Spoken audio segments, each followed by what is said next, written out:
فقلت له: أعيذك بالله يا أبتاه من الضعف. فقال: يا فاطمة ائتيني بالكساء اليماني فغطيني به. فأتيته بالكساء اليماني فغطيته به وسرت أنظر إليه وإذا وجهه يتلألأ كأنه البدر في ليلة تمامه وكماله. اللهم صل على محمد وآل محمد. فما كانت إلا ساعة وإذا بولد الحسن عليه السلام قد أقبل وقال: السلام عليك يا أمه. فقلت: عليك السلام يا قرة عيني وثمرة فؤادي. فقال: يا أمه إني أشم عندك رائحة طيبة كأنها رائحة جد رسول الله صلى الله عليه وآله. فقلت: نعم إن جدك تحت الكساء. فأقبل حسن نحو الكساء وقال: السلام عليك يا جداه يا رسول الله. أتأذن لي أن أدخل معك تحت الكساء؟ فقال: وعليك السلام يا ولدي ويا صاحب حوضي. قد أذنت لك. فدخل معه تحت الكساء. اللهم صل على محمد وآل محمد. فما كانت إلا ساعة وإذا بولد الحسين قد أقبل وقال: السلام عليك يا أمه. فقلت: وعليك السلام يا ولدي ويا قرة عيني وثمرة فؤادي. فقال لي: يا أمه إني أشم عندك رائحة طيبة كأنها رائحة جد رسول الله صلى الله عليه وآله. فقلت: نعم إن جدك وأخاك تحت الكساء. فدنا الحسين نحو الكساء وقال: السلام عليك يا جداه والسلام عليك يا من اختاره الله. أتأذن لي أن أكون معكما تحت الكساء؟ فقال: وعليك السلام يا ولدي ويا شافع أمتي. قد أذنت لك. فدخل معهما تحت الكساء. اللهم صل على محمد وآل محمد. فأقبل عند ذلك أبو الحسن علي بن أبي طالب وقال: السلام عليك يا بنت رسول الله. فقلت: وعليك السلام يا أبا الحسن ويا أمير المؤمنين. فقال: يا فاطمة إني أشم عندك رائحة طيبة كأنها رائحة أخي وابن عم رسول الله صلى الله عليه وآله. فقلت: نعم ها هو مع ولديك تحت الكساء. فأقبل علي نحو الكساء وقال: السلام عليك يا رسول الله.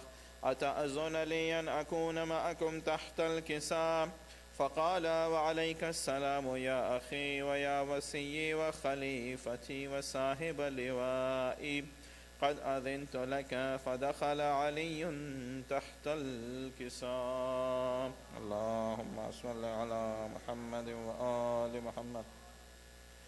ثم أتيت نحو الكساء وقلت: السلام عليك يا أبتاه يا رسول الله. أتأذن لي أن أكون معكم تحت الكساء؟ فقال: وعليك السلام يا بنتي ويا بضعتي. قد أذنت لك. فدخلت تحت الكساء. اللهم صل على محمد وآل محمد. فلما اكتملنا جميعا تحت الكساء أخذ أبي رسول الله بطرفي الكساء وأومى بيده اليمنى إلى السماء وقال: اللهم إن هؤلاء أهل بيتي وخاصتي وحامتي، لحمهم لحمي ودمهم دمي، يؤلمني ما يؤلمهم ويحزنني ما يحزنهم. أنا حرب لمن حاربهم وسلم لمن سالمهم وعدو لمن عاداهم ومحب لمن أحبهم. إنهم مني وأنا منهم، فاجعل سلواتك وبركاتك ورحمتك وغفرانك ورضوانك علي وعليهم، وأذهب عنهم الرجس وطهرهم تطهيرا. اللهم صل على محمد وآل محمد. فقال الله عز وجل: يا ملائكتي ويا سكان السماوات إني ما خلقت السماء مبنيا ولا أرضا مدحيا ولا قمرا منيرا ولا شمسا مضية ولا فلكا يدور ولا بحرا يجري ولا فلكا يسري إلا في محبة هؤلاء الخمسة الذين هم تحت الكساء. فقال الأمين جبرائيل: يا رب ومن تحت الكساء؟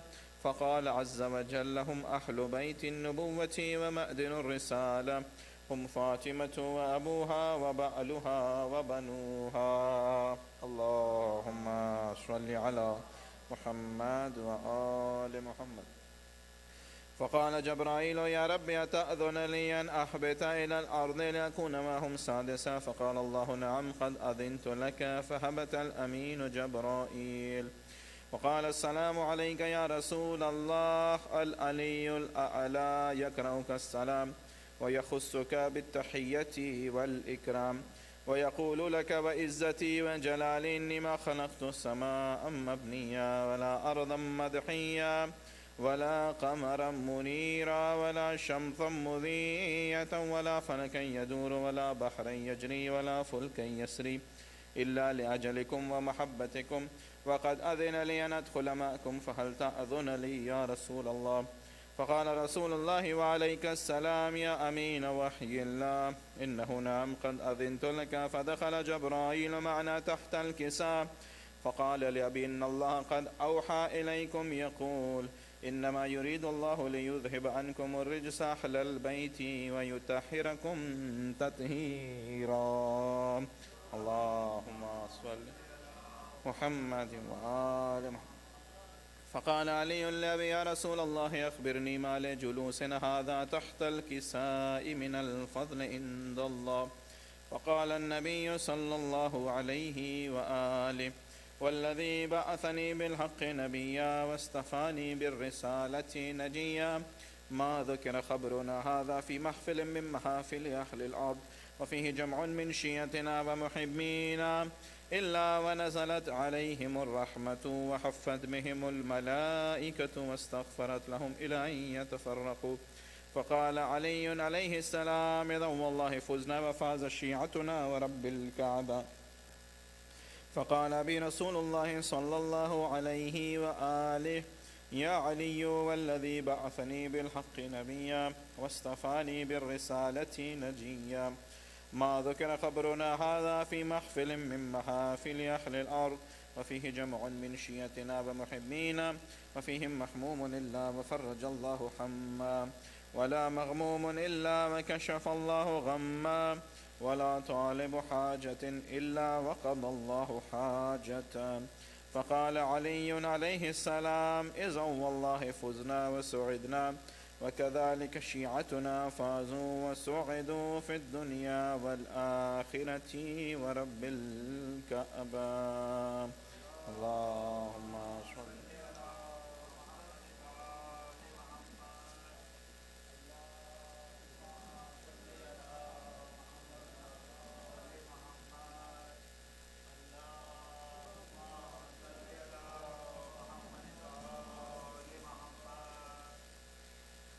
बारी दीगर सलवात।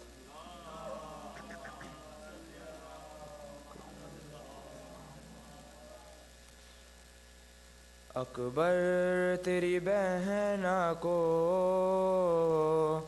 तेरी याद सताती है, अकबर तेरी बहना को तेरी याद सताती है। वीरान हवेली में बीमार बुलाती है, अकबर तेरी बहना को तेरी याद सताती है। अकबर तेरा वादा था मैं लेने को आऊँगा, बिन तेरे मेरी बहना सहरा न सजाऊँगा। کپڑے تیری شادی کے ہمشیر بناتی ہے، ویران حویلی میں بیمار بلاتی ہے، اکبر تیری بہنا کو تیری یاد ستاتی ہے، اکبر تیری بہنا کو تیری یاد ستاتی ہے، خط بھیجا نہ خود آئے، کیا بات ہوئی بھیا، میں دیس میں تنہا ہوں، پردیس میں ہے کنبہ، دن مجھ کو رلاتے ہیں، شب مجھ کو ڈراتی ہیں، ویران حویلی میں بیمار بلاتی ہے، اکبر تیری بہنا کو تیری یاد ستاتی ہے، اکبر تیری بہنا کو تیری یاد ستاتی ہے، ایک بار جھلاؤں میں جھولا علی اصغر کا، دیکھا ہی نہیں کب سے چہرہ علی اصغر کا، روتی ہے نظر میری جب جھولے پہ جاتی ہے، ویران حویلی میں بیمار بلاتی ہے، اکبر تیری بہنا کو تیری یاد ستاتی ہے، اکبر تیری بہنا کو تیری یاد ستاتی ہے، بھیا تیری صغرا کو ڈھارس ہے تیرے دم سے، اتنا تو بتا جاؤ کیوں دور ہوئے ہم سے، دن بیت گئے کتنے اب جان یہ جاتی ہے، ویران حویلی میں بیمار بلاتی ہے، اکبر تیری بہنا کو تیری یاد ستاتی ہے، اکبر تیری بہنا کو تیری یاد ستاتی ہے، ویران حویلی میں بیمار بلاتی ہے، اکبر تیری بہنا کو تیری یاد ستاتی ہے، صلوات۔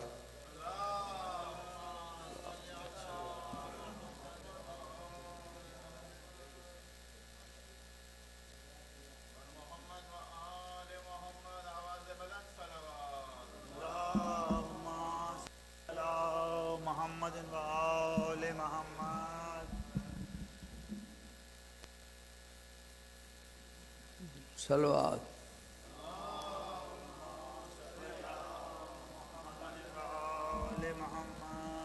میں پنجتنی پنجتنی پنجتنی ہوں، سچ پوچھو تو میں ایک ہیرے کی کنی ہوں، رہتا ہوں مدہوش مئے حب علی میں اغیار سے رہتی ہے خلش دل ہی دل میں، اس باغ کا گلچی ہوں کلی جس کی ہے زہرا، اس باغ کا گلچی ہوں کلی جس کی ہے زہرا، پتے ہیں حسن پھول حسین ابن علی ہوں، مدت سے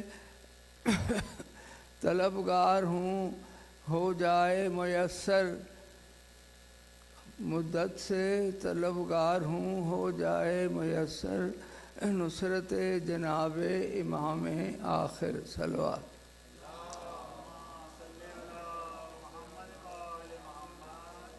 مولا علی کی شان میں کچھ تھوڑا سا بیان کرنا چاہتا ہوں، کیونکہ اللہ اور رسول اور اوصیاء نے کہا ہے، مثلا بغیر حب علی مدعا نہیں ملتا، عبادتوں کا بھی صلہ نہیں ملتا، خدا کے بندے سنو غور سے سنا خدا کی قسم، جسے علی نہیں ملتے خدا نہیں ملتا، صلوات۔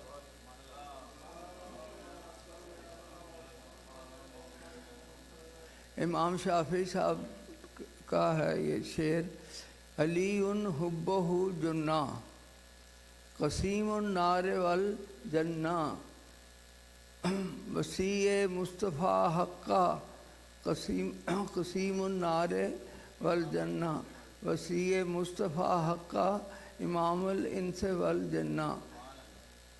تو اس کا مدعا جو ہے، اس کا سب سے پہلے اس کا جنہ کا مطلب یہ ہے کہ علی کی محبت گناہوں کو اس طرح سے کھا جاتی ہے جیسے آگ خشک لکڑی کو کھاتی ہے، تو علی کا محب جو ہے وہ گناہ گار نہیں ہو سکتا۔ پھر امام فرماتے ہیں کہ قسیم النار والجنہ، علی کی محبت جو ہے وہ ہاں یعنی علی کا محب جو ہے وہ آگ میں نہیں دوزخ میں نہیں جا سکتا، اور علی کا منکر جنت میں نہیں جا سکتا۔ قسیم النار والجنہ علی حبہ حقہ امام الانس والجنہ، صلوات۔ مولا علی سے پوچھا گیا کہ بھئی آپ کی سب سے بڑی فضیلت کیا ہے، تو آپ نے سورہ رات کی یہ آیت کا حوالہ دیا، کفا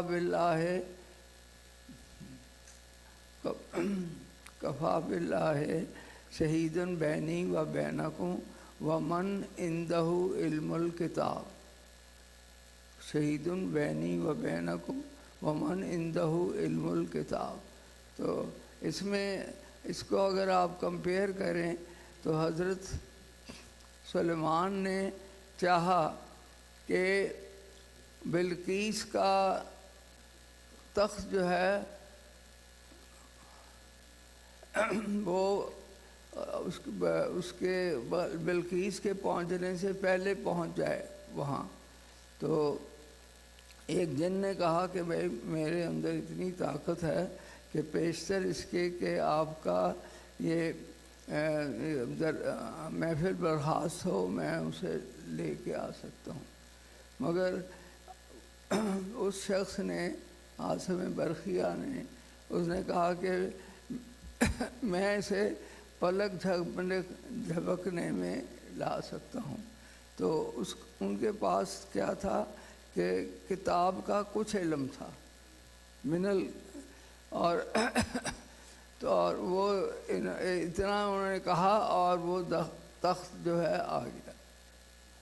اب آج کل آپ نے دیکھا کہ ای میل یا اور میسیجز وغیرہ جو ہیں وہ ہم فوراً پہنچ جاتے ہیں، مگر بنفس نفیس کوئی چیز ابھی تک کوئی ایسی ایجاد نہیں ہوئی کہ وہ کوئی فزیکلی کسی چیز کو وہاں آ سکے۔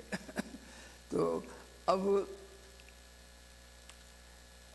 جس کے پاس تھوڑا علم تھا وہ تو اسے ایسا معجزہ انہوں نے دکھا دیا جو کہ اب تک کوئی اس کا حل نہیں نکل سکا۔ اچھا، تو اس لیے ایک ربائی ہے اس کا کہ علی چاہیں جو علی قطرے کو دریا کر دیں، ادنا پہ کریں مہر تو اعلیٰ کر دیں، نسخہ کیسا علاج کہتے ہیں کسے، نسخہ کیسا علاج کہتے ہیں کسے، بیمار کو چاہیں تو مسیحا کر دیں۔ صلوات۔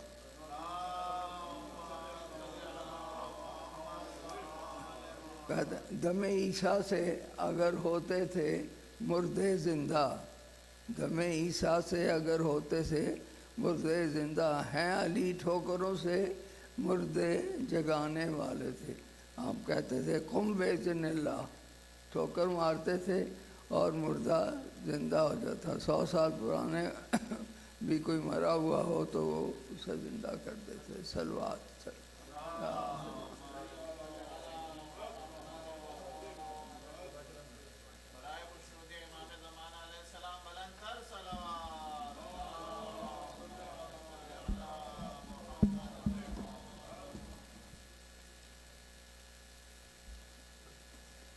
بارے دیگر سلام۔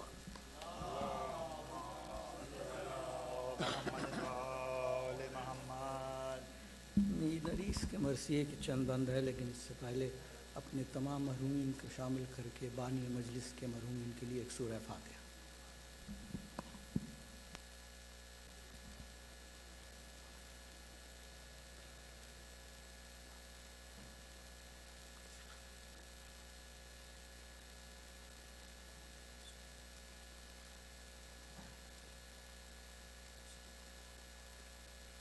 برائے خوشنودی امام زمانہ ایک بلند تر صلوات۔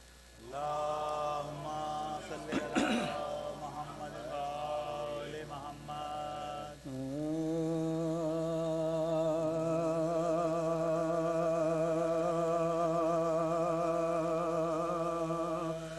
جب تیروں سے مجروح ہوا قاسم نوشا،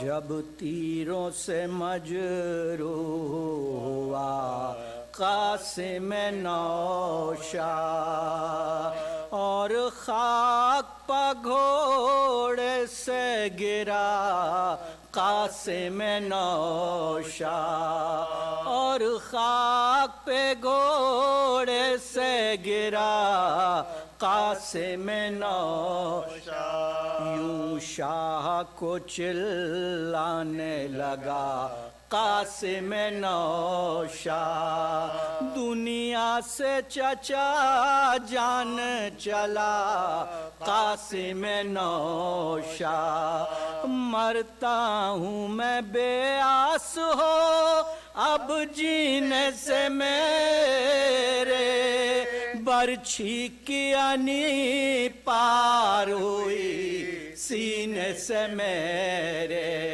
برچھی کی انی پار ہوئی سینے سے میرے، ہے ضرب سے برچھی کی میرے دل میں عجب درد، ہوں گر میں سفر جسم ہوا جاتا ہے سب سرد، تڑپا جو ہوں سو بھر گئی زخموں میں میرے گرد، تلوار لگاتے ہیں میرے جسم پہ نامر، اس وقت میں تشریف نہ گر لاؤ گے حضرت، جیتا ہوا قاسم کو نہ پھر پاؤ گے حضرت، جیتا ہوا قاسم کو نہ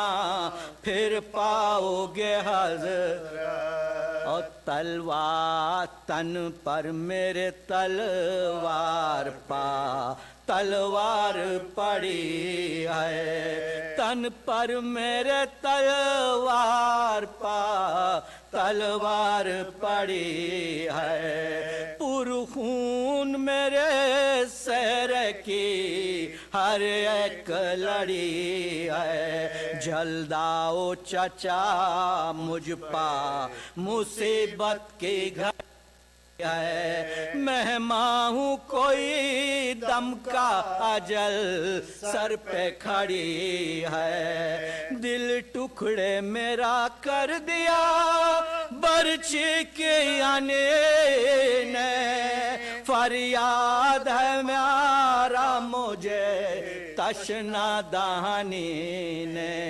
फरियाद है मारा मुझे तशना दहानी ने।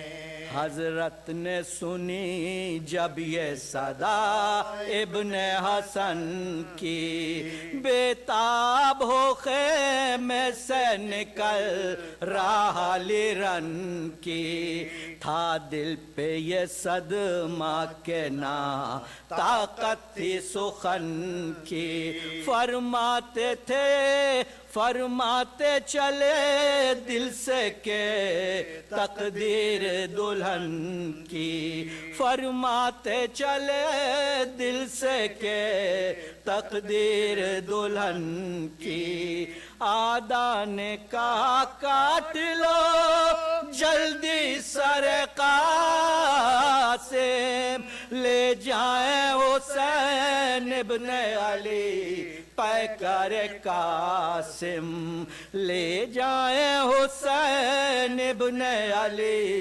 पैकर कासिम। और ये सुनते ही उस शाह ने घोड़े को उठाया, माँ ने जो हुई फौज तो उसने ये सुनाया, ऐ जालिमों हैदरे करार का जाया, तुम रोकोगो क्या मुझको खबरदार मैं आया, तुम रोकोगे क्या मुझको खबरदार मैं आया, अपने भी सरो तन का नहीं होश दम, कासिम की मोहब्बत का बहुत जोश है इस दम, कासिम की मोहब्बत का मुझे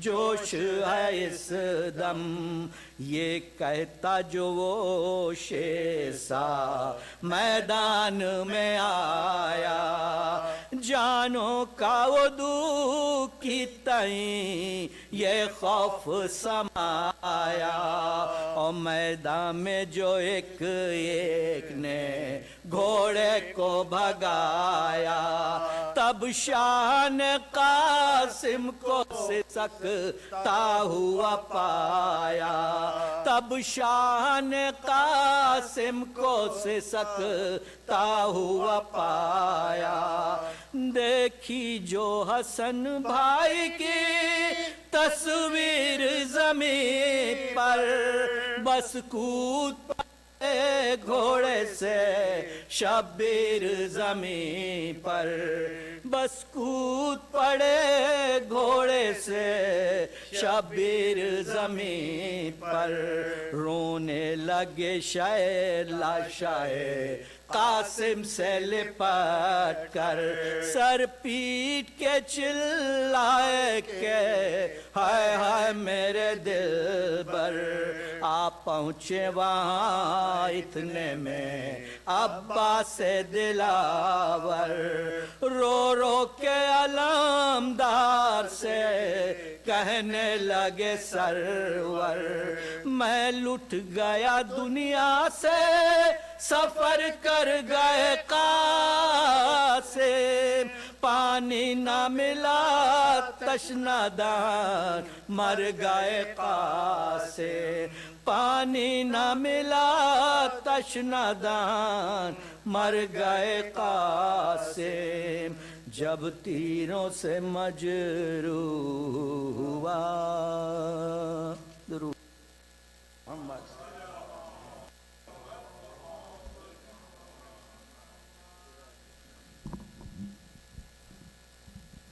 Mu'mineen, a community member has made this Farsh-e Aza bag. The suggested donation for this is $20 and all the proceedings will go to Zainabia Center. And there is a back to school drive going on, so you can donate school items for kids, inshallah. With the loudest of salawat, I would request Maulana Rizwan Rizvi to recite tonight's majlis. Bar Muhammad wa Ali Muhammad salawat.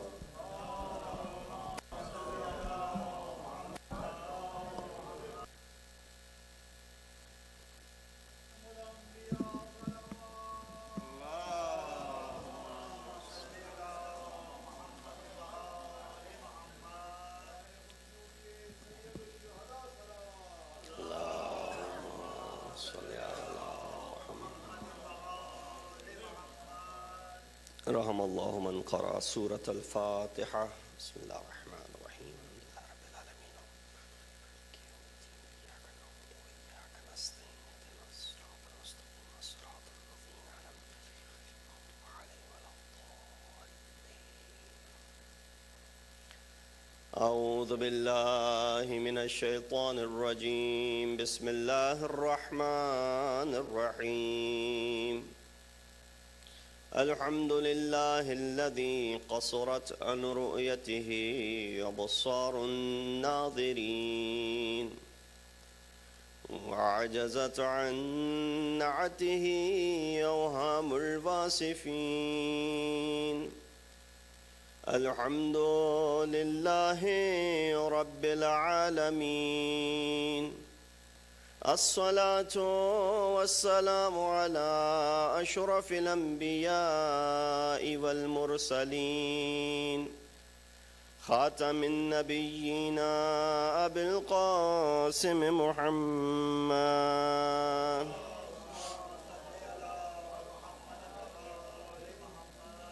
وأهل بيته الطيبين الطاهرين المعصومين الذين أذهب الله عنهم الرجس وطهرهم تطهيرا.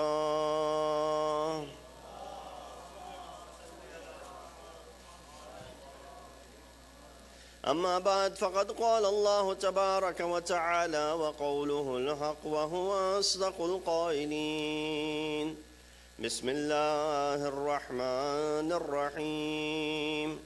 يا أيتها النفس المطمئنة ارجعي إلى ربك راضية مرضية فادخلي في عبادي وادخلي جنتي.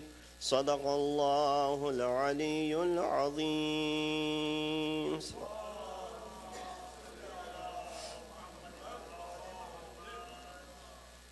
Assalamu alaikum wa rahmatullahi wa barakatuhu. I've been reciting the same verses for you, the ayat which I have chosen for the Ashra-e-Ula of this year, Muharram al-Haram. Allah subhanahu wa ta'ala in these last 4 verses of Surah Fajr mentions and addresses that serene and satisfied soul, nafs mutma'in, to return to its Lord, which is inevitable for every soul to return. It's not like the taqaza of Allah subhanahu wa ta'ala is an unusual one. Every soul must taste the agony of death. Kullu nafsin dha'iqatul maut. And this is a normal and usual phenomena that happens in front of us every single day. There was the news of someone passing away in the community. May Allah subhanahu wa ta'ala elevate the status of marhum. And may Allah subhanahu wa ta'ala elevate the status of all of your marhumeen, inshallah. That this is a silsila which is inevitable, must happen. And there's no farar and there's no running away from the decree of Allah subhanahu wa ta'ala. In fact, when a nation before our Prophet, when they asked their Nabi that we cannot bear the pain of losing loved ones, O Allah's Prophet, ask Allah to stop causing them to die. And Allah listened to his Nabi. And there's an example in this as well.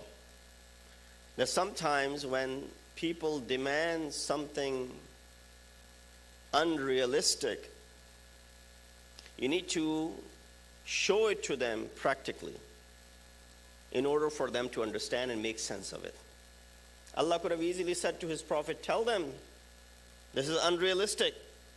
They're going against my plan and my decree.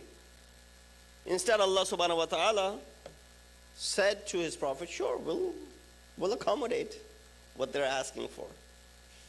And so Allah lifted the death from that community.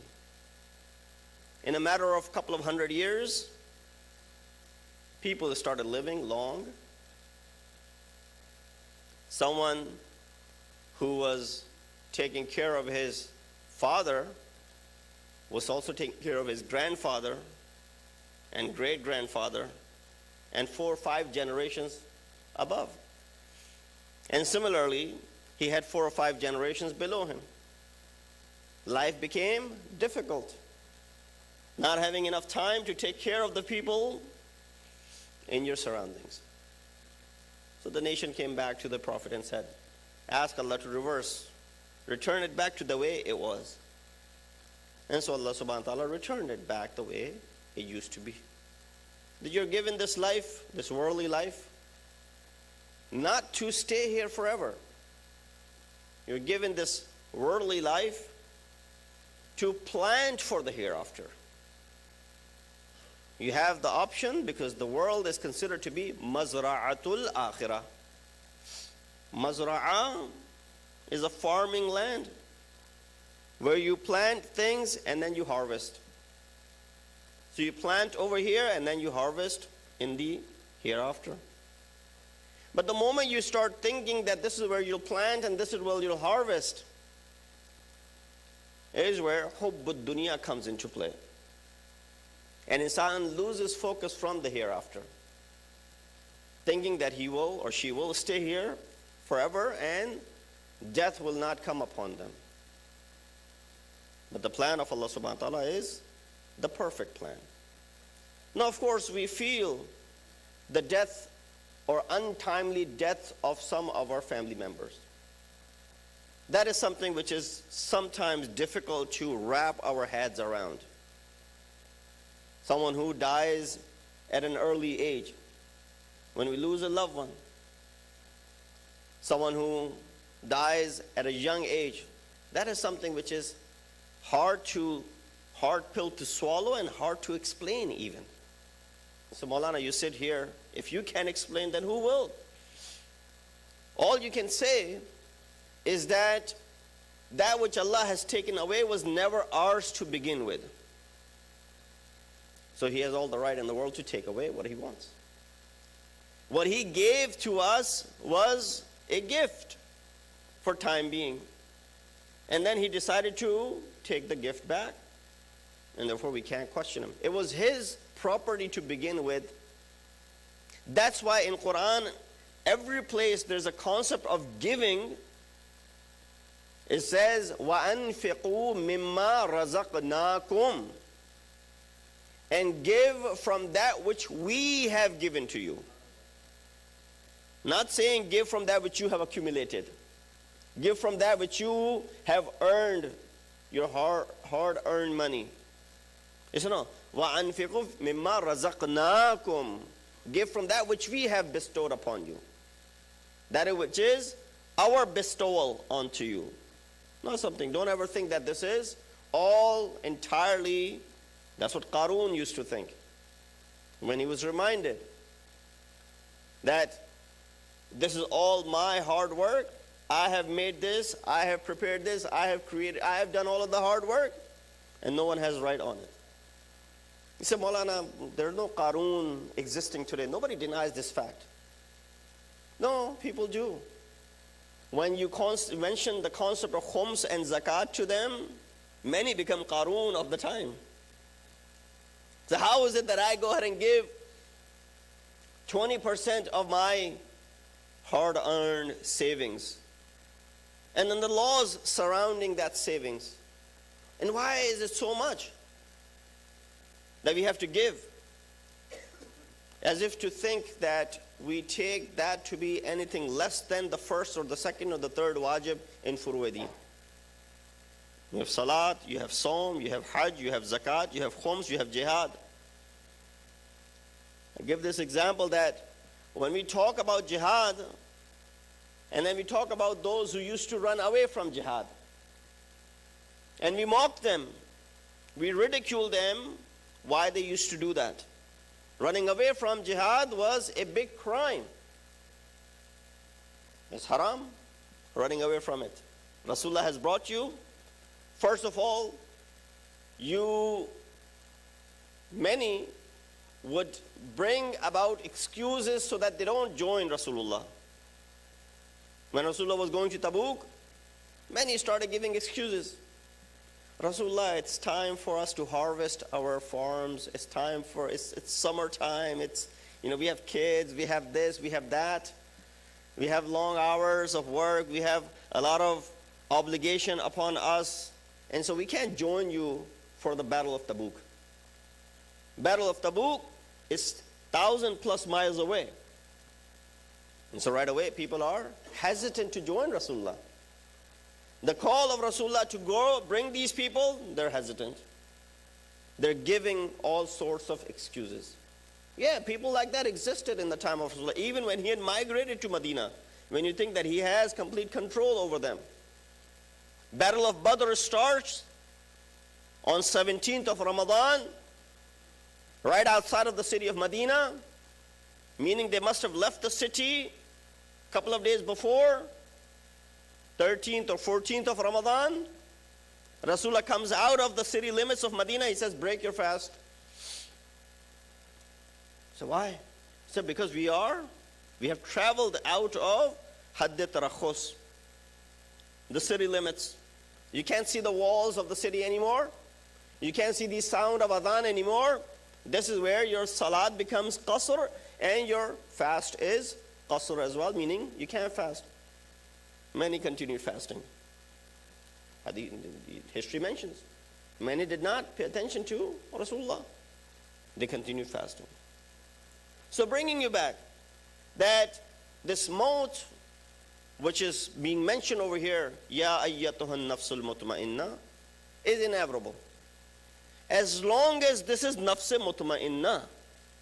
But if this nafs was not mutma'in, there are other categories of nufus that are mentioned in Quran. Nafs lawwama is one of the nufus that is mentioned. And nafs mulhima is one of the types of nufus that is mentioned.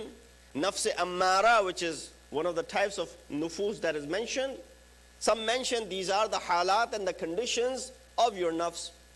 Sometimes your mood is good, sometimes your mood is not so good. That's what these different halat are. If you want to understand the halat of nafs, that once this nafs is satisfied, one is called nafs mutmainna. At point this nafs has its ego shining above and beyond everything, things that is above and everything else, that's where nafs ammara comes into play. So we want to make sure when we leave depart this world, we are at the station which is called nafs mutmainna. So Allah says, return back to your Rabb in the state that you are razi and He's razi with you. Enter into my worshippers, be those who are my worshippers, and enter into my paradise. These are the ayat that I've been reciting for you, and slowly and gradually adding on to the tafsir of these ayat. Last night, under the topic that we've been discussing, messages from Ashura and the philosophy of ahkam. We were talking about the mystical dimensions of Ashura. Payam haye irfani. Because Ashura is a complete institution for you. It gives you historical lessons. It gives you fiqhi related lessons. It gives you akhlaqi lessons. And it gives you irfani lessons. And you remember last night the discussion where it paused. We were talking about the maqam where Allah subhanahu wa ta'ala, the first thing in this Payam-hai irfani was ishq-e-khuda, love of Allah subhanahu wa ta'ala. That what Shuhada-e Karbala did was purely out of the love of Allah subhanahu wa ta'ala. And that love cannot be matched with anyone else's love. How a person can go through the difficulty and the pain, yet still be submissive to the command of Allah subhanahu wa ta'ala. It's not like these people had no other option. You know, when you're stuck and there's no way out, then you might say, well, they had no other option but to do this. There are certain characters in the history that are mentioned.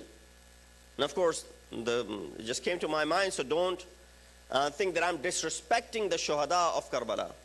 No, just the example just came to my mind.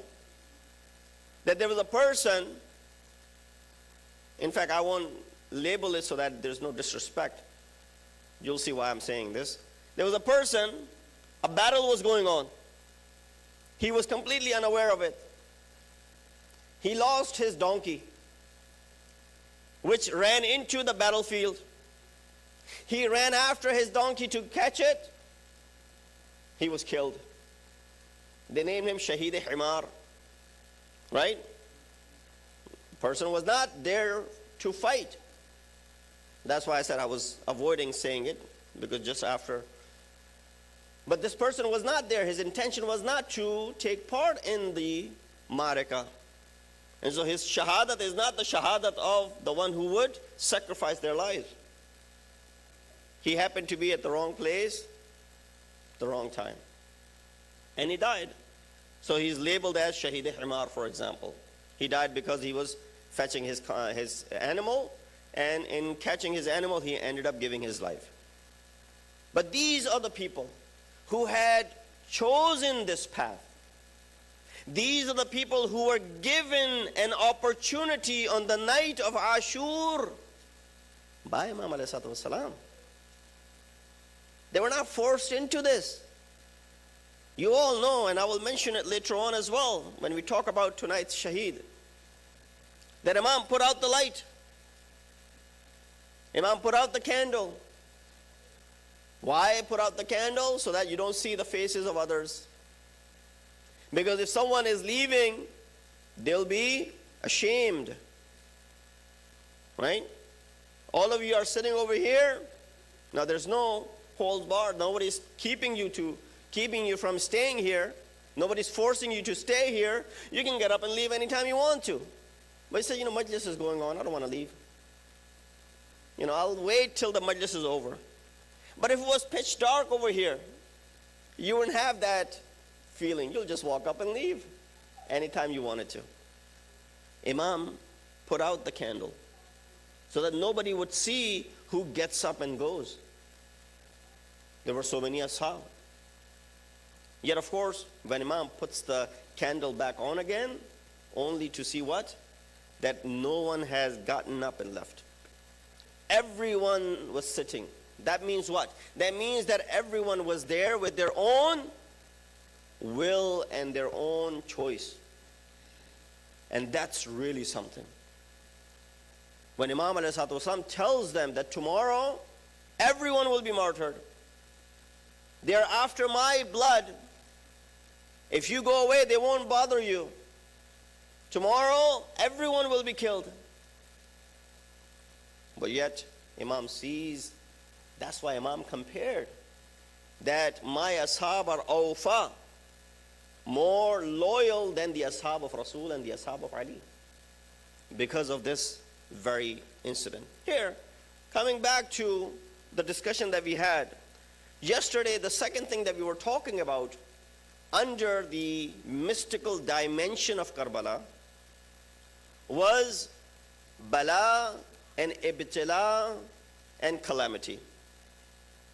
And we may give various examples under this, how Imam had mentioned that when Allah subhanahu wa ta'ala loves his servant, he sends calamities toward him.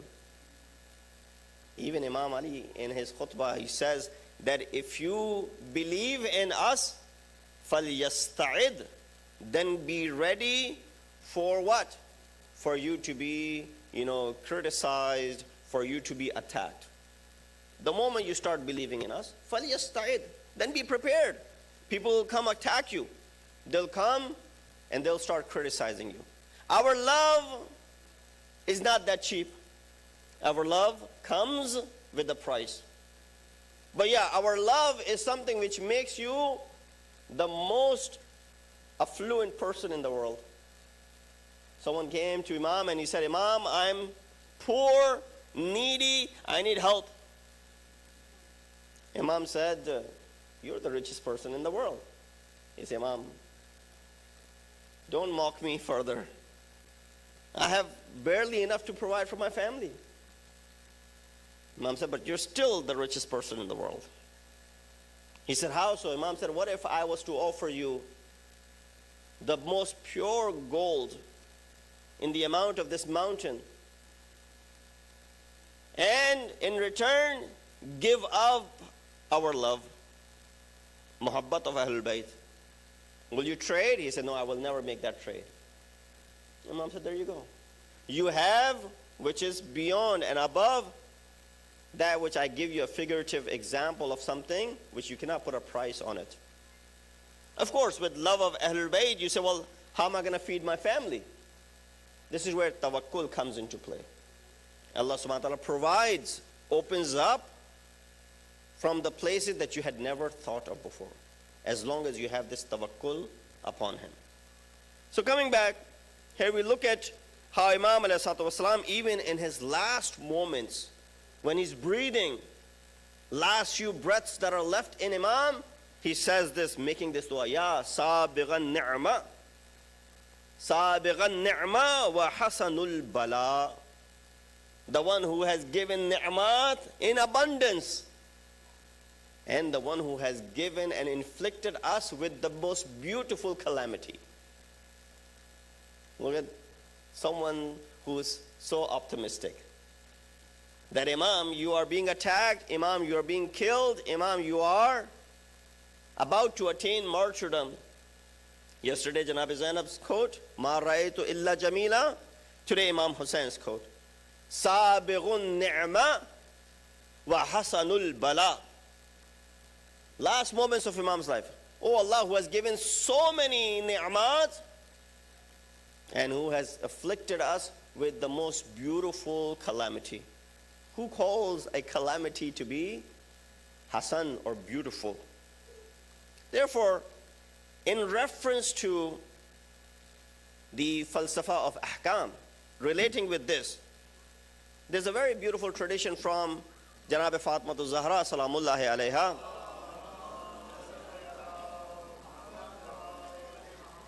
in which Bibi basically summarized the philosophy of all of the ahkam. She said, Faradallahu imanan, Faradallahu al-imana tathiran min ash-shirk. Allah subhanahu wa ta'ala made iman obligatory so that he can purify us from shirk. One of the things that iman does is keeps you away from polytheism. He said, Faradallahu salat tanzihan anil kibr. Allah made salat obligatory upon you so that he can purify you, keep you munazzah. Tanzih comes from tanzih, munazzah. Keep you pak and purified from what? Kibr, arrogance. Salat has that ability. We talked about some of the aspects of salat. This is a unique aspect which Nabi Sayyida is mentioning. What does salat do? It takes arrogance away from you. Keeps you humble. Keeps you on your toes. when you put your forehead on the floor, on the ground, in humility, for those 17 rak'at, 34 times a day, at least, if not more, then you're reminded of where you emerged from, this khak, and this is where you will be brought back into. So that constant reminder every time you do sajda on khak. You know, a lot of people question why brothers of other faith, they can do sajda anywhere, we must do sajda on khak. Well, rule of thumb. This is our fiqh. Imam was asked this question. Imam responded by saying what? Imam responded by saying that sajda is only allowed on that which is not edible and not something that you wear and grows out of ground. So there's some limitation that Imam mentioned, right? The ayat of Quran do not completely mention the fiqh, but the riwayat then go ahead and support it. And so Imam said, the best thing upon which sajda can be done is khak. Rasulullah, Bukhari mentions this hadith, that whenever Rasulullah would pray at home, it was rare that Rasulullah would pray at home. He would always pray at the masjid. Ummul-Mu'mineen says that Rasulullah used to use khumrah. Khumrah is made of khak and sand at the place of his sajda. This is in Bukhari Sharif. Why? Because the ground was so hot that placing your forehead directly on the ground will burn your forehead. So Rasulullah would use, this is that thing which was called khumrah, to keep the forehead from burning. And therefore our fuqaha mentioned that that is something which you should do sajda upon. Now sometimes people say, can we do sajda on the back of our hand? There's a misconception. Let me clarify that tonight as well. That you must do sajda on, that which is allowed first of all. So because we can't bring khak inside on the nice carpets, we bring sajdaga on turba. Where is this turba from? It could be from anywhere, as long as it is pure and pak. It's not mixed with something which is najis. Now, you can do sajda on the turba made here in Atlanta or the turba made in Karbala. It's your choice. Your sajda still is valid. The reason we do on the khak of Karbala is because it's mixed with the pure blood of shuhada. Simply for tabarruk. There's a khak, there are stones that are different. Some stones are not even worthy of, being walked over. And then there are some stones that become the zenith of your ring. Right? So similarly, some khak, there's no worth of these khak. But then there are certain khak and sands which has value in the sight of Allah subhanahu wa ta'ala. So we do sajda on the turba. But if you're praying and someone kicks your turba away, for example, a child picks up the turba and walks away with it, what are you to do? Well, find in your pocket, if you can find something upon which sajda is jaiz. You can do sajda on the janamaz without the turba or sajdaga. If you can find a piece of paper, something which is made of cotton or a tissue paper or something like that, you can do sajda on it.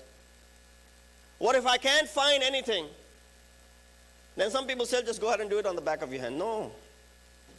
According to the Maraji, both Ayatul Sistani and Ayatul Khamenei, if there's enough time in salat, means salat is not ending, you still have plenty of time, there's no tangi waqt, break your salat, find the sajdaga, go ahead and pray again. But if there's no time left, it will be very difficult to finish this salat, then do it on that upon which, if you could find something. If you couldn't find, then do it on your libas. So extend your sleeve out, for example, and do sajda on it. Even if you don't have that, then back of your hand. So that's the last resort. In a situation where there's lack of time. But you go through these maratib, you go through these levels. First that, second that, third, and this is the last resort. There was something that people said, well, let's just go ahead and do it on the back of your hand. No, that's not the first and right away the example to go ahead and do so. So it's important that we keep where sajda is permissible. And the reason that Imams had mentioned is something that is not edible or something that you do not wear. Sallu ala Muhammad wa ali Muhammad.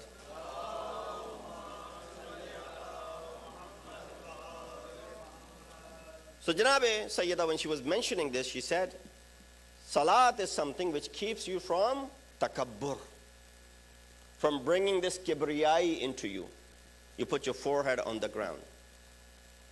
And then she said, وَالزَّكَاةُ تَسْبِيبًا لِلرِّزْقِ. You give zakat because zakat causes your rizq to grow. He said, wait a minute. Zakat means, first of all, do Shia even give zakat? That's another question. We only talk about khums. Khums, because it's more, they talk about khums.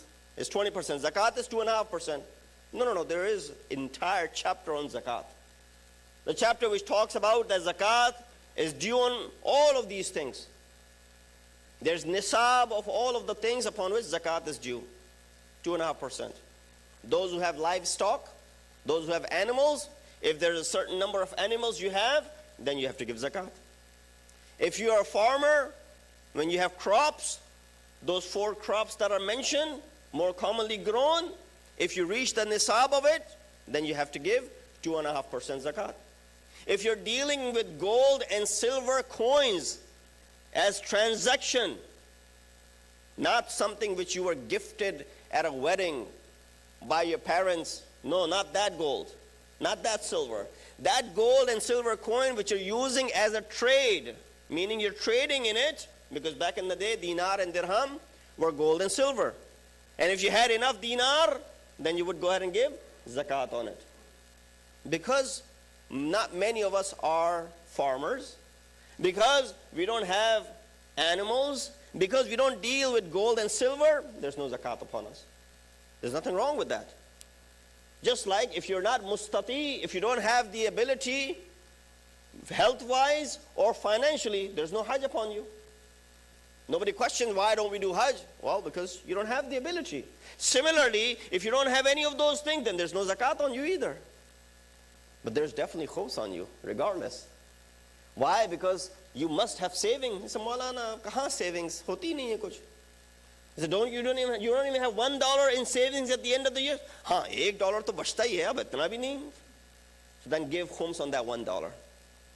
20 cents is your obligation to be given and separated from your wealth. That's what Janab Sayyida is saying. Zakat tasbiban lil rizq. It causes your rizq, first of all, purifies your rizq, then it causes for it to grow. How does it grow? If I have 100 and if I go ahead and give 20 from it, nothing is growing. I have 80 left. I can do that much math. Ask the gardener who looks at the tree and then cuts off the branches which are extending too far out. Nobody stops him by saying, why are you cutting off the branches? You're shortening this tree. He said, no. If I don't cut them off, they will die and they will stop producing. The moment I cut them, they grow more and they produce more. Similarly, zakat. Similarly, khums. When you give, Allah subhanahu wa ta'ala causes it to grow more in your life. So trust the system that Allah subhanahu wa ta'ala has enabled and placed, and inshallah it'll work out in your favor. So zakat and khums is there according to the kalam of Janab Sayyida does what? Tasbiban lirrizq. Then she said, وَالصِّيَامُ ibtila'an. So this is where we were. Ibtila, right? Bala. We were talking about that amongst the manifestations or the signs or amongst the payam and the messages of Ashura. Bala and ibtila.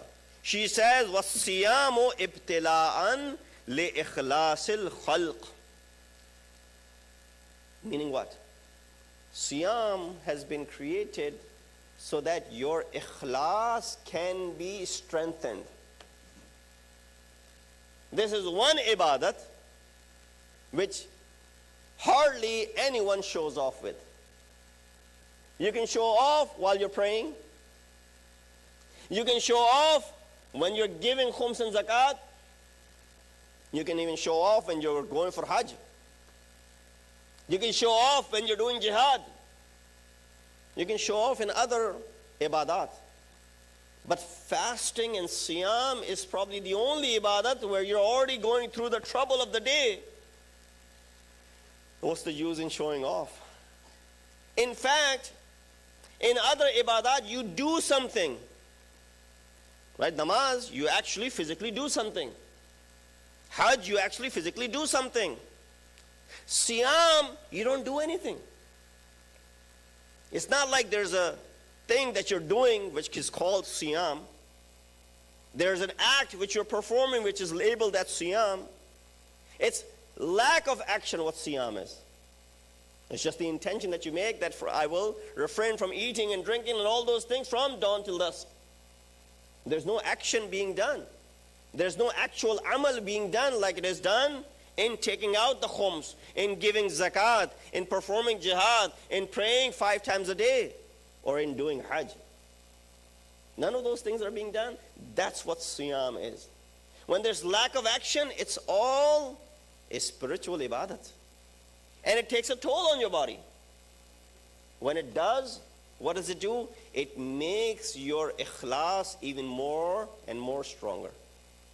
Khulus of insan become stronger and it strengthens due to this sawm. So that's where we were as far as our discussion was concerned. That how Allah subhanahu wa ta'ala gives us ibtila, how Allah subhanahu wa ta'ala afflicts us with certain pains. What do? They make us stronger and stronger. Now remember, there was an example, there was a teacher or a Maulana or a scholar. He was teaching his son and he was writing something and his son came up and he said, "Oh father, what are you writing?" He was writing something with a pencil.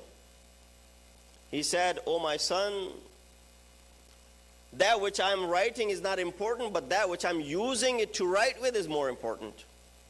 Meaning this pencil. "And I want you to be like this pencil when you grow up."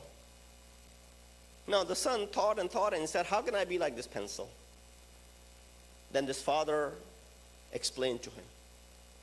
He said, "At least there are 5 features that are found in this pencil, and I want you to be like that when you grow up." He said the first feature is that when you grow up, you will do wonders. You will achieve many feats. You will accomplish many things. And when you're on top of the world, don't feel pride unnecessarily. Know that someone is making you do all of that. Just the same way when a pencil is used to write something, it's not writing on its own, someone is writing with it. Allah subhanahu wa ta'ala has allowed you to excel and get to that level. That's number 1 as far as this pencil is concerned. Number 2, sometimes this pencil, when you use it a lot, you need to sharpen it, right? The lead breaks, the tip breaks, and you have to sharpen it. Back in the day, many of you might remember when they didn't have these sharpeners, you would use something sharp to go ahead and, like a knife or something, to sharpen this pencil. Apparently, it seems like a very painful process. Using a knife to sharpen this pencil. He said, yeah, this painful process is what you call when you face calamities in your life. But whenever you face calamities in your life, don't think that that is the end of the world. Because when pencil is sharpened after it had become broken, it starts writing again, crisp and clearly. You too, after facing these calamities, should become stronger and come out with more strength. That's what these calamities are there for, to make you more and more strong. Number 3, he said this pencil gives you the permission to erase and correct your mistake. Right? If you wrote something down, nowadays, so who writes with a pencil? Well, you type. Now there's new feature. You can edit what you have written. Or you can delete after a few minutes. If you feel like you've pressed send too early, you have the ability now to go ahead and edit your text or delete it completely. He said you have the opportunity to do what? To correct the mistake after you have written with the pencil. He said in life as well, whenever you make a mistake, it's okay to do your islah. Correcting your mistake should not let you down. In fact, it's a bigger thing to do when you admit your mistake and you correct yourself. Number 4, he said, also remember that you write with that which is inside the pencil, the lead. You don't write with the exterior of the pencil, which is made of wood or other material, for example, plastic. That which is inside is worthy, not that which is on the outside. He said Allah subhanahu wa ta'ala also created these two things in your creation. One is your physical body, the other is your soul. The physical body is not that important. Your soul is the key. Now, of course, you should take care of your physical body as well. It's not that you just let it be. This is also amanat from Allah subhanahu wa ta'ala. And there's much to mention as far as the amanat is concerned. The reason why we sometimes talk about organ donation as well, amanat mein khayanat nahi kar sakte. So this is amanat, you should take care of your physical body. But we do take care of our physical body. And we take too much care of our physical body as far as beautification is concerned. But we don't try to beautify our soul and our nufus. He said that which is important in the pencil is that which is inside, not on the outside. And lastly, he mentioned, he said, you know, when you write something with a pencil, you may not live, but that which you have written with it remains even after you're gone. So make sure that you leave behind a legacy which is beneficial to you and not a legacy which comes back to haunt you. Salawat biji Muhammad wa ali Muhammad.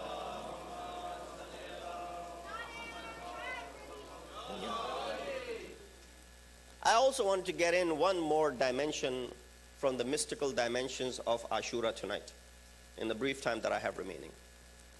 The third dimension that I want to talk about in the Bayamhaye Irfani is Yad Khuda, remembrance of Allah subhanahu wa ta'ala. There are many ayat of Quran that refer you to this, Uzkurullaha dhikran kathira. Remember Allah, a remembrance which is abundant. Right? And I gave this example in the very first majlis, I believe, that Rasulullah had mentioned that hadith, the permission and the permissibility and the justification, if anyone ever needed, why we have this majlis azan. Why do we do the dhikr of Muhammad wa ali Muhammad? We're doing the dhikr of Muhammad and ali Muhammad because this is also dhikr khuda. It is also yad khuda. This is also reminding us of khuda. In fact, if anything, this is instilling that love of Muhammad wa ali Muhammad, by which we have increment in the love toward Allah subhanahu wa ta'ala. Remember, a person came, and this happened twice, that at the end of Ghadir, person by the name Thabit ibn Nu'man al-Fihri, he came to Rasulullah and he asked, "O Rasulullah, that which you have said about Ali, is it true?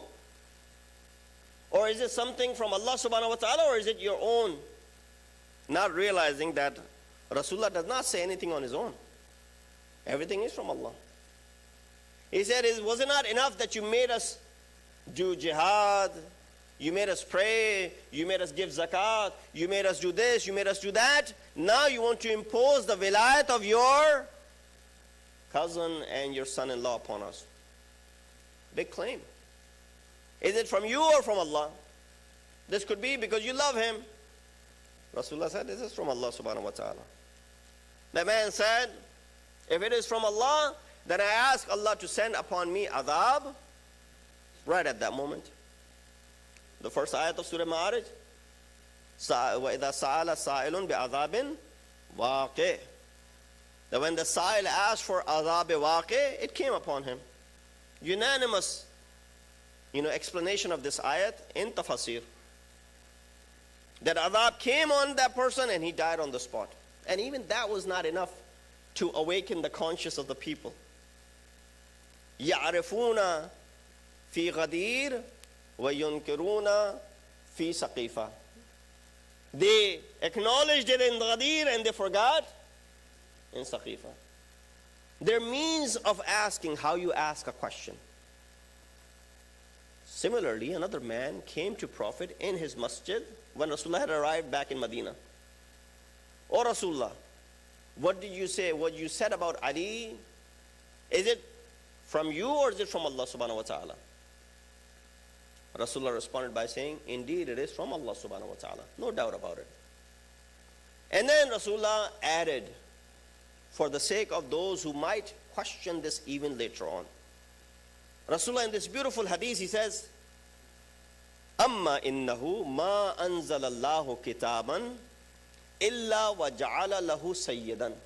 Allah did not reveal any book except that He created a master and a leader for that book. So therefore, وَلَا خَلَقَ اللَّهُ خَلْقًا إِلَّا وَجَعَلَ لَهُ سَيِّدًا. And neither did Allah create any creation except that He made a leader for it. Allah sent the leader first before He sent the creation. Hazrat Adam is there as a leader, and then the creation come. They said Allah did not send any book, nor did He create anyone except that He made a leader, make sure that there's a leader for it first. And then Rasulullah said the following. He said, فَالْقُرْآنُ سَيِّدُ الْكُتُبِ. Quran is the master and the leader of all the books. He said, وَالْفِرْدَوْسُ سَيِّدُ الْجِنَانِ. He said, Firdaus is the leader and the Sayyid of all of the paradises. He said, Shahru Ramadan Sayyidul Shuhur. The month of Ramadan is the Sayyid and the leader of all the months. Laylatul Qadr Sayyidatul Layali. Night of Qadr is the leader of all of the nights. And then he continued on mentioning, he said, Baytullahil Aram Sayyidul Buqa. The house of Allah subhanahu wa ta'ala is the leader and the master of all the houses. He said, Wa ana Sayyidul Anbiya. I am the leader of all the Anbiya. Wa Fatima Sayyidatun Nisa'il Alameen. My daughter is the leader of all of the women of paradise, or Alameen. Ali Sayyidul Awsiya. Ali is the leader of all the wasi that ever existed. Hassan wal Hussein Sayyida Shababi Ahl Jannah. Hassan and Hussein are the leaders of the youth of paradise. And then Rasulullah stopped over here. Up until this moment, everything was understood. Rasulullah made sure that people realized that which I have announced is not from me, and that everything has a leader. So then community also needs a leader. So I'm leaving, I'm going to leave behind a leader after me. That's why Rasulullah left behind two things. One, which is Quran, which is the leader of all the books, and his wasi, who is the leader of all of mankind. Up until this point, this hadith made sense. But then Rasulullah concluded by saying, وَلِكُلِّ إِمْرَئٍ مِنْ عَمَلِهِ سَيَّدٌ. And in every person's action, there is an action which is above and beyond that. All of the actions that you perform, they are there, and then there's an action called Sayyidul Amal, the best of the action, the leader of all of the actions. Rasulullah responded by saying, Hubbi wa hubbu Ali ibn Abi Talib Sayyidul Amal. My love and the love of Ali ibn Abi Talib is the Sayyid of your Amal.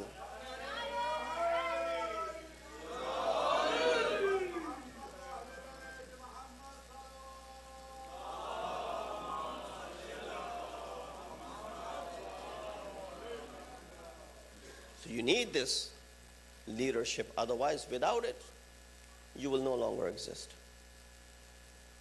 And therefore, Imam made sure that when he arrives in Karbala, people know that who is going to be the next Imam. And Allah subhanahu wa ta'ala protected that next Imam. Allah نے اس امام بعد کی حفاظت کی. لیکن وہ سہنا وہ واقعہ شب عاشور، امام نے چراغ کو بند کیا اور سب سے یہ کہہ دیا کہ میں اپنی یہ حجت تمہارے اوپر سے ہٹاتا ہوں، یہ صرف اور صرف میرے خون کے پیاسے ہیں، ان کو تمہارے خون کی ضرورت نہیں ہے، اور لہٰذا تم میں سے جو جانا چاہتا ہے وہ چلا جائے. جب کوئی نہیں گیا تو امام نے شہداء کی فہرست نکالی اور امام نے شہداء کے نام گنوانا شروع کیے. ایک ایک کر کے شہید کا نام گنواتے تھے اور اس کو نوید دیتے تھے، خوشخبری دیتے تھے شہادت کی. جب سب کے نام لے لیے نا تو ایک 13 سال کا بچہ ہے کہ جس کا نام شہداء کی فہرست میں نہ تھا. جب اس نے اپنا نام نہ سنا تو ایک دفعہ ہاشمی خون بلند ہو کے بولتا ہے کہ مولا، آقا، امو، چچا، آپ نے میرا نام نہیں لیا، کیا میرا نام شہداء کی فہرست میں نہیں ہے؟ امام نے من باب امتحان پوچھا، اے فرزند حسن کیف وجدت الموت؟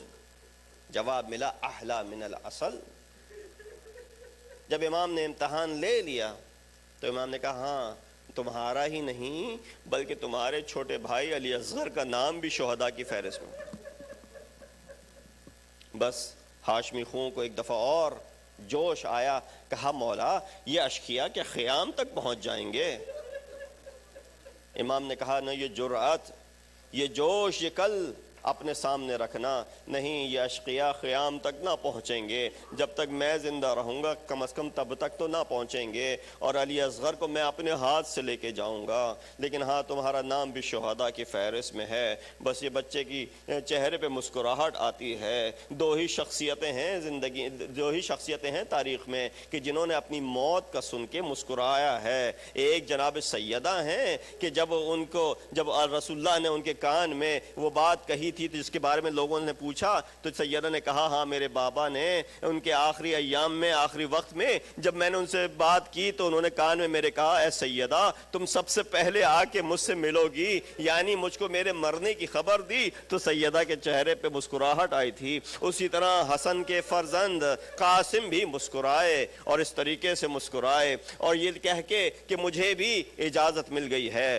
بس یہ سلسلہ شروع ہوتا ہے، ایک ایک کر کے شہداء جاتے ہیں. جب اون محمد کی شہادت واقع ہو گئی نا تو ایک دفعہ یہ 13 سال کا بچہ آتا ہے اپنے چچا کے پاس اور آ کے اذن جہاد طلب کرتا ہے. امام گلے سے لگاتے ہیں، کہتے ہیں تم میرے بھائی کی نشانی ہو، میں کیسے تمہیں مرنے جانے دوں، میں کیسے تمہیں جانے کی اجازت دے دوں. دونوں چچا اور بیٹے نے کافی دیر تک گریہ کیا، لیکن امام حسین نے گریہ کے بعد سے حسن کے نشانی کو واپس بھیج دیا. قاسم کو جانے کی اجازت نہ دی. بچہ دوبارہ آ کے مانگتا ہے اجازت، مگر امام دوبارہ تذبذب کے عالم میں ہیں اور اجازت نہیں دیتے ہیں. اب تیسری مرتبہ یہ بچہ جاتا ہے اور ایک ایسی سفارش ساتھ لاتا ہے کہ جس کو امام بھی رد نہیں کر سکتے. اپنے ہاتھ میں ایک تعویذ لے کے آتا ہے. کہا یہ کیا ہے؟ کہا جب آپ نے مجھ کو اجازت نہیں دی نا تو میں اپنی ماں کے پاس گیا، ماں نے میرے گلے سے یہ تعویذ اتارا. کہا جاؤ اپنے چچا کو یہ تعویذ دکھا دو. امام نے وہ تعویذ پڑھا تو کہتے ہیں بیٹا یہ تو رقع ہے، تمہاری موت کا پیام اس میں لکھا ہے حسین میں کربلا میں نہ ہوں گا. حسن کہتے ہیں امام حسن کا خط ہے کہ میں کربلا میں نہ ہوں گا، لیکن جب ضرورت پڑے تو قاسم کو جانے کی اجازت دینا. اب حسین کے پاس کوئی عذر نہیں ہے، جوان کو جانے کی اجازت دی، اپنے ہاتھ سے آمادہ کیا. گریبان کو چاک کیا جیسے یتیموں کے گریبان کو چاک کرتے ہیں، سر پہ خاک ڈالی، امامہ اس طرح پہنایا، تحت الحنک نکالی جیسے کفن پہنایا جاتا ہے، امام نے سوار کرایا اور سوار کرا کے بھیجا مقتل کی جانب۔ حسن کا یہ لال قاسم 13 یا 14 سال کا سن بتایا جاتا ہے، ابھی بالغ نہ ہوئے تھے، اس طریقے سے امام نے بھیجا۔ ابھی جاتے ہیں اور اپنا اعلان کرتے ہیں، کہتے ہیں لم تکن اگر تم مجھ کو نہیں جانتے فعرف، بس جان لو انا ابن الحسن، میں حسن کا لال ہوں۔ رجز پڑھتے جا رہے تھے اور واصل جہنم کرتے جا رہے تھے، ایک ایک کر کے صفایا کر رہے تھے، کچھ روایات میں 30، کچھ روایات میں 70 کو واصل جہنم جب کر چکے، عمر ازدی کہتا ہے کہ میں اس بچے پہ بڑھ کے حملہ کروں گا۔ حمید کہتا ہے ارے تجھے کیا ضرورت ہے اس بچے پہ حملہ کرنے کی، یہ پوری کی پوری اشقیاء کی فوج کافی نہیں ہے کیا؟ عمر ازدی کہتا ہے میں حملہ کروں گا۔ چھپ کے اس نے ایک ایسا وار کیا کہ حسن ڈگمگائے، ارے زمین پہ برقرار نہ رہ سکے۔ ایک دفعہ جب زمین پہ آئے تو اپنے چچا کو پکارا، یا عمّا ادرکنی، اے حسین میری مدد کو آئیے۔ امام حسین جلدی سے اپنے بھتیجے کے جسد کے پاس پہنچتے ہیں۔ امام کا پہنچنا تھا، عمر ازدی ابھی وہیں پہ تھا، امام نے ایسا وار کیا وہ اس کے ہاتھ وہیں کٹ کے گر گئے۔ اس نے اپنے لوگوں کو بلایا، جب اس نے اپنے لوگوں کو بلایا ادھر سے اشقیاء کی قوم چلی، وہ فوج چلی، وہ اپنے گھوڑوں پہ آ رہے تھے۔ کہتے ہیں کہ عمر ازدی کی لاشے کو تو پامال کیا ہی کیا، مگر ساتھ ساتھ حسن کے لال قاسم کا لاشا بھی وہیں پامال ہو گیا، ایک گھوڑوں کی سموں کے نیچے آ گیا، بس حسین بیٹھے ہیں۔ روایت کہتی ہے ایک گٹھڑی میں امام نے تمام بکھرے ہوئے امام نے جسد کے ٹکڑوں کو سمیٹا۔ دوسری روایت یہ کہتی ہے کہ جسم حسن کے لال کا گھوڑوں کی سموں کے نیچے ایسے آیا کہ 13 سال کا جوان جب جا رہا تھا مقتل میں، پاؤں گھوڑے کی سم تک نہیں پہنچتے تھے، لیکن اب اتنا لمبا ہو گیا تھا کہ جب حسین نے اپنے سینے سے لگایا تو ایک خط گھیچتا ہوا آگے بڑھ رہا۔ امام نے کہا ہوگا اے حسن مجتبی، یا آپ کا فدیہ، یا آپ کی قربانی، ارے میں ام فروا کو کیا جواب دوں گا؟ یا حسین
گئی مہندی ہائے رل گئی مہندی ہائے رل گئی مہندی ریتاں چ ڈل گئی مٹیاں چ رل گئی مانو رواوے قاسم دی مہندی ریتاں تے ڈل گئی مٹیاں چ رل گئی مانو رواوے قاسم دی مہندی ریتاں چ ڈل گئی مٹیاں چ رل گئی مانو رواوے قاسم دی مہندی ریتاں چ ڈل گئی مٹیاں چ رل گئی مانو رواوے قاسم دی مہندی ریتاں چ ڈل گئی مٹیاں چ رل گئی مانو رواوے کبرا دا بابا چادر بچھا کے چن چن کے لاوے قاسم دی مہندی حسین حسین حسین حسین چچ ڈل گئی مٹیاں چ رل گئی مانو رواوے قاسم دی مہندی ریتاں چ ڈل گئی مٹیاں چ رل گئی مانو رواوے قاسم دی مہندی کچھ مہندی گھوڑے سما چ لے گئے کچھ ایدے ٹکڑے مقتل چ رہ گئے کچھ مہندی گھوڑے سما چ لے گئے کچھ ایدے ٹکڑے مقتل چ رہ گئے سید مسافر قاسم دی ماتوں کیویں لکاوے قاسم دی مہندی حسین حسین حسین حسین چ ڈل گئی مٹیاں چ رل گئی مانو رواوے قاسم دی مہندی ریتاں چ ڈل گئی مٹیاں چ رل گئی مانو رواوے قاسم دی میں خیام اندر جدو مہندی آئی بن رے دی ماں نے سر خاک پائی خیام اندر جدو مہندی آئی بن رے دی ماں نے سر خاک پائی بنری دا بابا بنری بلا کے رو رو وکھاوے قاسم دی مہندی ریتاں چ ڈل گئی مٹیاں چ رل گئی مانو رواوے قاسم دی مہندی ریتاں چ ڈل گئی مٹیاں چ رل گئی مانو رواوے قاسم دی مہندی پترانو لوگو جے سر لاؤ قاسم دی پہلی مجلس کراؤ پترانو لوگو جے سر لاؤ قاسم دی پہلی مجلس کراؤ بن رینو آکھو شگنا دے ویلے او بھول نہ جاوے قاسم دی مہندی ریتاں چ ڈل گئی مٹیاں چ رل گئی مانو رواوے قاسم دی مہندی ریتاں چ ڈل گئی مٹیاں چ رل گئی مانو رواوے قاسم دی مہندی کبرا دا بابا چادر بچھا کے چن چن کے پاوے قاسم دی مہندی ریتاں چ ڈل گئی مٹیاں چ رل گئی ریتاں چ ڈل گئی مٹیاں چ رل گئی مانو رواوے مقتل چ سید وین پایا کلہ نانا زہرا دا جایا مقتل چ سید وین پایا کلہ نانا زہرا دا جایا کوثر کنارے میرے ٹر گئے سارے کوثر کنارے میرے ٹر گئے سارے کیڑا اٹھاوے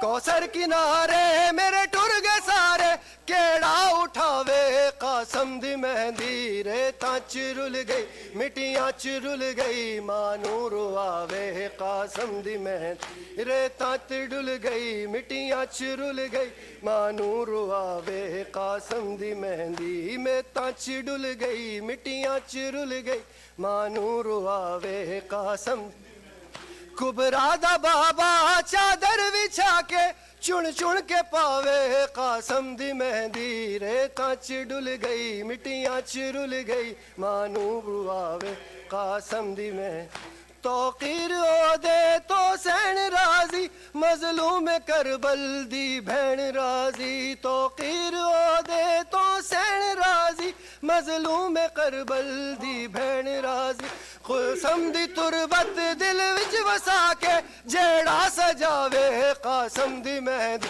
حسین حسین حسین حسین حسین حسین حسین حسین حسین حسین حسین ڈل گئی مٹیاں چرل گئی مانو رواوے قاسم دی مہندی ریتاں چ ڈل گئی مٹیاں چرل گئی مانو رواوے قاسم دی مہندی ریتاں چ ڈل گئی مٹیاں چرل گئی مانو رواوے قاسم دی مہندی یا حسین یا حسین یا حسین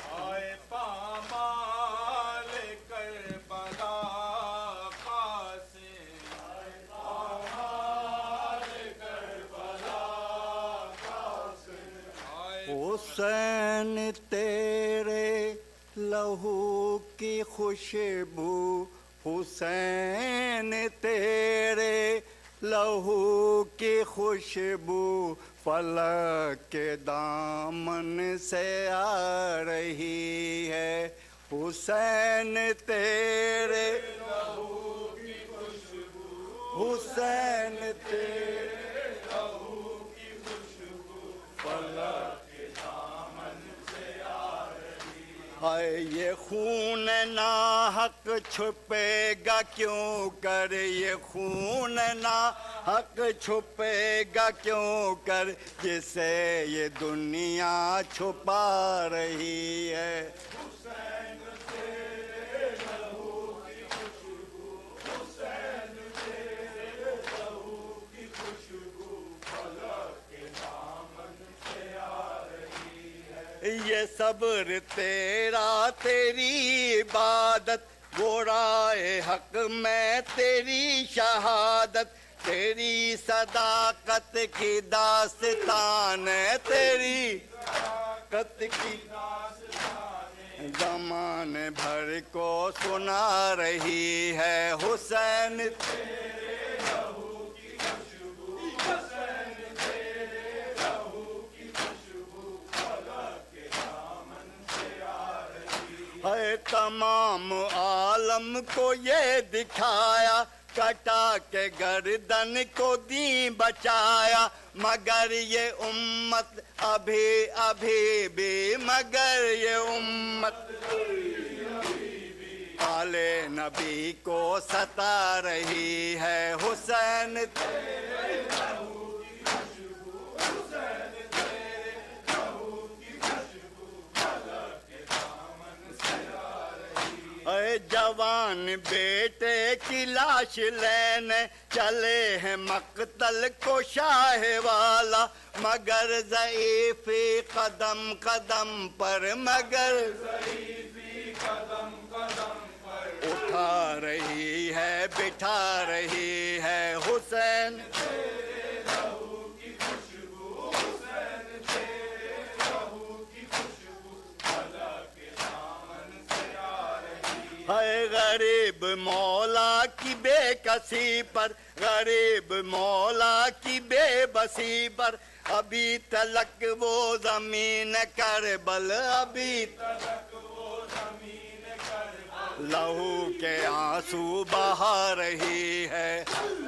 تیرے لہو کی خوشبو حسین تیرے لہو کی خوشبو فلک کے دامن سے آ رہی ہے بڑھے نصر ہیں علی کی بیٹی مگر وہی عظمت محمد وہ جس کی خاطر بھرا ہوا گھر وہ جس کی خاطر بھرا ہوا گھر لٹا کے کربل سے آ رہی ہے تیرے لہو کی خوشبو حسین تیرے لہو کی خوشبو فلک کے دامن سے آ رہی ہے فلک کے دامن سے آ رہی ہے پامال کربلا قاسم ہائے پامال کربلا قاسم پامال کربلا قاسم آئے پامال کر کربلا والوں پہ یہ کیسا محرم آیا، کربلا والوں پہ یہ کیسا محرم آیا، کربلا والوں پہ یہ کیسا محرم آیا، خون ٹپکتا ہوا عباس کا پرچم آیا، کربلا والوں پہ یہ کیسا محرم آیا، کربلا والوں پہ یہ کیسا محرم آیا، جیسے جیسے میرے غازی کا علم جھکتا گیا، جیسے جیسے میرے غازی کا علم جھکتا گیا، دشت میں حضرت شبیر کی بھی غم آیا، خون ٹپکتا ہوا عباس کا پرچم آیا، کربلا والوں پہ یہ کیسا محرم آیا، کربلا والوں کے یہ کیسا محرم آیا، کربلا دیکھ لے اسلام بچانے کے لیے، کربلا دیکھ لے اسلام بچانے کے لیے، سات کنبے کو لیے وارث آدم آیا، خون ٹپکتا ہوا عباس کا پرچم آیا، کربلا والوں پہ یہ کیسا محرم آیا، کربلا والوں پہ یہ کیسا محرم آیا، ظالموں اس کو تو دو بوند پلا دو پانی، ظالموں اس کو تو دو بوند پلا دو پانی، اب لبوں پر میرے شبیر کا ہے دم آیا، خون ٹپکتا ہوا عباس کا پرچم آیا، کربلا والوں پہ یہ کیسا محرم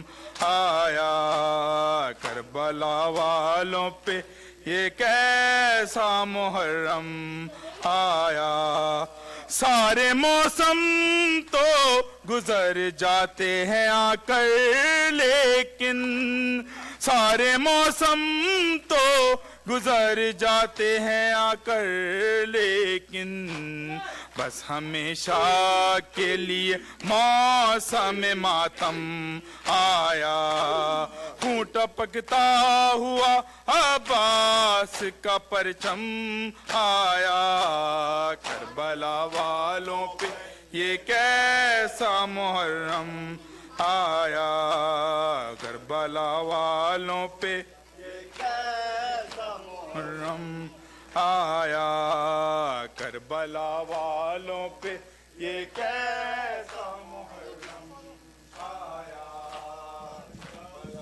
یا حسین قاسم کی ماں روتا گیا، قاسم جوان رو کر گئے، قاسم کی ماں مارا گیا، قاسم جوان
اللهم صل على محمد وآل محمد. متوجہ زیارت. صلی اللہ علیہ یا رسول اللہ، السلام علیک یا نبی اللہ، السلام علیک یا امیر المؤمنین، السلام علیک یا فاطمة الزہراء سیدۃ النساء العالمین، السلام علیک یا ابا محمد الحسن، السلام علیک یا ابا عبد اللہ، وعلی الارواح التي حلت بفنائک، علیک منی سلام اللہ ابدا ما بقیت وبقی اللیل والنہار ولا جعلہ اللہ آخر لحظ منی لزیارتکم. السلام علی الحسین وعلى علي بن الحسين وعلى أولاد الحسين وعلى أصحاب الحسين وأخيك بالفضل العباس وأختك زينب وبنتك سكينة. السلام عليك يا مولانا علي بن الحسين زين العابدين، السلام عليك يا مولانا محمد بن علي الباقر، السلام عليك يا مولانا جعفر بن محمد الصادق، السلام عليك يا مولانا موسى بن جعفر الكاظم، السلام عليك يا مولانا علي بن موسى الرضا، السلام عليك يا فاطمة معصومة، السلام عليك يا مولانا محمد بن علي التقي الجواد، السلام عليك يا علي بن محمد هادي النقي، السلام عليك يا مولانا حسن بن علي العسكري، السلام عليك يا مولانا صاحب العصر والزمان. الأمان الأمان الأمان من زوال الإيمان ومن شر الشيطان. سيدي عجل الله تعالى فرجك وسهل الله